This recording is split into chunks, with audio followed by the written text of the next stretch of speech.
ఉస్తాద్ భగత్ సింగ్కి సంబంధించి ఇప్పుడే సినిమా చూసి వచ్చాను. చాలా క్లీన్గా, చాలా తక్కువ టైంలో మీకైతే చెప్పేటువంటి ప్రయత్నం చేస్తా. ఎటువంటి ఎక్స్పెక్టేషన్స్ లేకుండా నేనైతే సినిమాకి వెళ్ళాను. ఎక్కడన్నా నిరాశ కలుగుతుందేమో, ఎందుకంటే సినిమాకి అంత ఆశించినంత స్థాయిలో ప్రీ రిలీజ్ ఈవెంట్ వరకు కూడా అంత బజ్ రాల. కానీ పవన్ కళ్యాణ్ గారి మీద కన్నా నాకు హరీష్ శంకర్ గారి మీద నమ్మకం చాలా ఎక్కువ. ఎందుకంటే ఆయనకి ఈసారి హిట్ అవసరం, ఆయన లాంటి డైరెక్టర్ ఈ తెలుగు సినిమాకి అవసరం అనుకున్న నాకు అనిపించింది. అందుకనే ఆయన గురించి నేను సినిమాకి వెళ్ళాను. ఆయన దాన్ని నిలబెట్టుకున్నారని మాత్రం 100% చెప్పచ్చు. ఎందుకంటే ఒక త్రివిక్రమ్ గారు, ఒక పూరి జగన్నాథ్ గారు, వీళ్ళిద్దరి దగ్గర ఆ మాటలతో మ్యాజిక్ చేసేటువంటి మిస్మరైజ్ ఉంటుంది చూసారా, అది నాకు హరీష్ శంకర్ గారిలో కనిపిస్తుంది. చాలా సందర్భాలు ఆయన సినిమాలు కొన్ని అటు ఇటుగా అయి ఉండొచ్చేమో, కానీ ఆయనలో ఆ డైలాగ్స్, ఆ మాటల రచయిత ఉంటారు చూసారా, దానికి ఎక్స్ట్రాడినరీ మాత్రం, అందులో ఎటువంటి డౌట్ లేదు. అలాంటి హరీష్ శంకర్ గారు పవన్ కళ్యాణ్ గారితో, ఎందుకంటే ఆయనకి ఇది చాలా అవసరం, ఈ హిట్ 100% అవసరం. పవన్ కళ్యాణ్ గారి కన్నా హరీష్ శంకర్ గారికి ఇది చాలా అవసరం. ఆయన కోసం నేను ఈ సినిమాని ఆడాలి ఆడాలి ఆడాలి అనుకున్నా. నాకు తెలిసి సినిమా థియేటర్లో మీరు ఎటువంటి ఎక్స్పెక్టేషన్స్ పెట్టుకోకుండా వస్తే మాత్రం ఒక రేంజ్లో ఇచ్చి పడేశాడు సినిమాతో హరీష్ శంకర్ గారు. నాకైతే చెప్తున్నాను కదా, పవన్ కళ్యాణ్ గారు అక్కడ అసలు అలా నుంచుని ఆయన వచ్చేటువంటి ప్రతి ఫ్రేము కూడా హరీష్ శంకర్ గారు ప్రాణం పెట్టి తీసేశారనిపించింది. ఒక అభిమానిగా, పవన్ కళ్యాణ్ గారు అభిమానిగా, డైరెక్టర్గా మారి ఎలా సినిమా తీయాలో గబ్బర్ సింగ్తో మనం చూసాం. అలాంటి డైరెక్టర్కి మళ్ళీ కొన్ని కష్టాలు వచ్చిన తర్వాత మళ్ళీ పవన్ కళ్యాణ్ గారు లాంటి హీరో ఆయన నిలబెట్టడానికి వచ్చేటువంటి అవకాశం వస్తే ఆయన ఎలా పని చేయాలో పిచ్చిగా పనిచేసి, పిచ్చోడిగా ప్రాణం పెట్టి పనిచేశారేమో అనిపించింది. పవన్ కళ్యాణ్ గారిని ప్రతి ఫ్రేమ్లో చూపించేటువంటి విధానం, టేకింగు, అసలు ఆ స్క్రీన్ ప్లే ఎక్స్ట్రాడినరీ.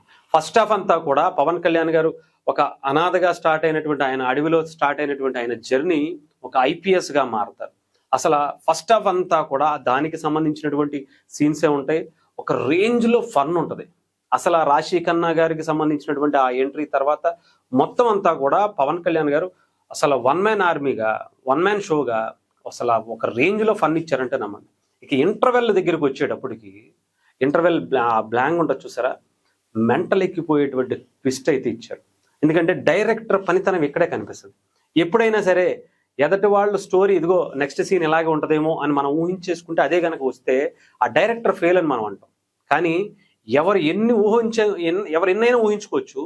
దానికి మించి అక్కడ ఇంటర్వెల్లో వచ్చేటువంటి ఆ సీన్ అయితే మాత్రం, ట్విస్ట్ అయితే మాత్రం హైలైట్ అని చెప్పాలి. ఆ తర్వాత సెకండ్ హాఫ్ వచ్చేటప్పటికి ఫుల్ యాక్షన్తో పాటు శ్రీలీల క్యూట్ ఆ సీన్స్ కావచ్చు, ఇంకొకటి కావచ్చు, చాలా అద్భుతంగా ఉంది. పర్ఫెక్ట్ పవన్ కళ్యాణ్ గారి సినిమా ఇది.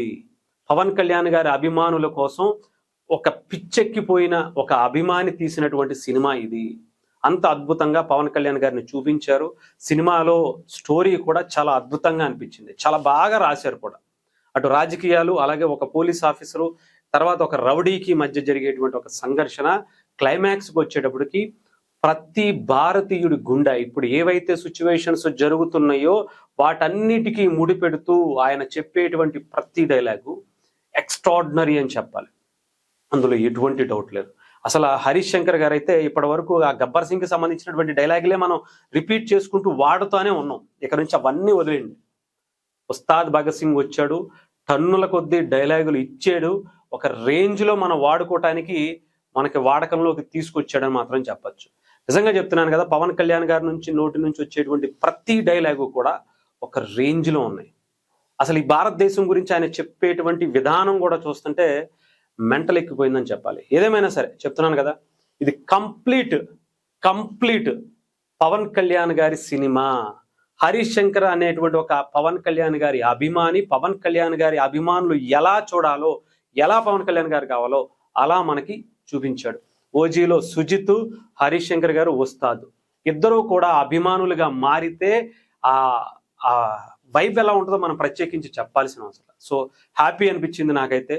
డెఫినెట్గా ఈ సంవత్సరం మనశంకర్ వరప్రసాద్తో చిరంజీవి గారు హిట్ ఇచ్చారు. దాన్ని కంటిన్యూ చేయడానికి, ఉస్తాద్ ఉగాది చేయటానికి మన ముందుకి ఈ పండగని ఇంకాస్త రెట్టింపు చేశారు. ఆ తర్వాత ఈ సంవత్సరం మొత్తం అంతా కూడా మెగానామ సంవత్సరం అవటంలో ఎటువంటి సందేహం లేదు.